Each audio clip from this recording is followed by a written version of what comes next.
ದರ್ಶನ್ ಮತ್ತು ಗ್ಯಾಂಗ್ನಿಂದ ರೇಣುಕಾಸ್ವಾಮಿ ಕೊಲೆ ಪ್ರಕರಣ. ರೇಣುಕಾಸ್ವಾಮಿ ಕೊಲೆ ಕೇಸ್ ತನಿಖೆ ಬಹುತೇಕ ಅಂತಿಮವಾಗಿದೆ.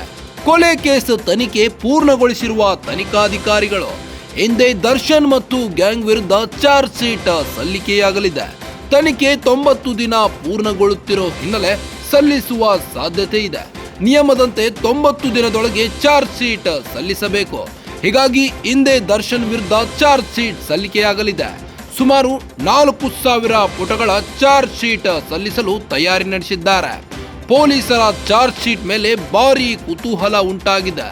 ದರ್ಶನ್ ಪಾಲಿಗೆ ಉರುಳಾಗುತ್ತಾ ಪೊಲೀಸರ ಚಾರ್ಜ್ ಶೀಟ್. ರೇಣುಕಾಸ್ವಾಮಿ ಕೊಲೆಗೆ ಎಕ್ಸಾಕ್ಟ್ ಕಾರಣ ಏನು? ಕೊಲೆ ಮಾಡಿದ್ದು ಯಾರು? ಚಿತ್ರಹಿಂಸೆ ಕೊಟ್ಟಿದ್ದು ಯಾರು?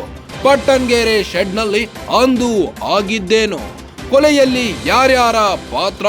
ದರ್ಶನ್ ವಿರುದ್ಧ ಸಾಕ್ಷ್ಯ ಏನು? ಎಲ್ಲ ಪ್ರಶ್ನೆಗಳಿಗೂ ಚಾರ್ಜ್ ಶೀಟ್ನಲ್ಲಿ ಸಿಗಲಿದೆ ಉತ್ತರ. ದರ್ಶನ್ ಮತ್ತು ಗ್ಯಾಂಗ್ನಿಂದ ರೇಣುಕಾಸ್ವಾಮಿ ಕೊಲೆ ಪ್ರಕರಣದ ಬೆನ್ನಲ್ಲೇ ರೇಣುಕಾಸ್ವಾಮಿ ಕೊಲೆ ಕೇಸ್ ತನಿಖೆಯನ್ನ ಬಹುತೇಕ ಅಂತಿಮಗೊಳಿಸಿದ್ದಾರೆ ಪೊಲೀಸರು. ಕೊಲೆ ಕೇಸ್ ತನಿಖೆ ಪೂರ್ಣಗೊಳಿಸಿರುವ ತನಿಖಾಧಿಕಾರಿಗಳು ಹಿಂದೆ ದರ್ಶನ್ ಮತ್ತು ಗ್ಯಾಂಗ್ ವಿರುದ್ಧ ಚಾರ್ಜ್ ಶೀಟ್ ಸಲ್ಲಿಸಲಿದ್ದಾರೆ. ತನಿಖೆ 90 ದಿನ ಪೂರ್ಣಗೊಳ್ಳುತ್ತಿರೋ ಹಿನ್ನೆಲೆ ಚಾರ್ಜ್ ಶೀಟ್ ಸಲ್ಲಿಸುವ ಸಾಧ್ಯತೆ ಇದೆ. ನಿಯಮದಂತೆ 90 ದಿನದೊಳಗೆ ಚಾರ್ಜ್ ಶೀಟ್ ಸಲ್ಲಿಸಬೇಕು. ಹೀಗಾಗಿ ಹಿಂದೆ ದರ್ಶನ್ ವಿರುದ್ಧ ಚಾರ್ಜ್ ಶೀಟ್ ಸಲ್ಲಿಸಲಾಗುವುದು. ಸುಮಾರು 4,000 ಪುಟಗಳ ಚಾರ್ಜ್ ಶೀಟ್ ಸಲ್ಲಿಸಲು ತಯಾರಿ ನಡೆಸಿದ್ದಾರೆ.